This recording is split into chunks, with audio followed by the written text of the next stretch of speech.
Hi everyone, in front of me I've got REALME C21Y and let me share with you how to enable emoji suggestions on this device. So first of all, let's enter the settings and now let's scroll down to the system section. Now let's tap on languages and input, and here we have to find the keyboard section and tap on on-screen keyboard. Let's tap on the keyboard you've got currently set. In my case it's a Gboard, and we have to enter text correction.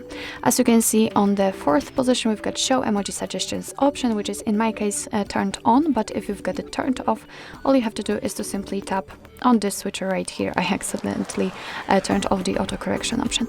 So from now on this option is active, so your device will be allowed to suggest you some emojis whilst typing, and of course you can turn it off whenever you want to just by tapping on the switcher.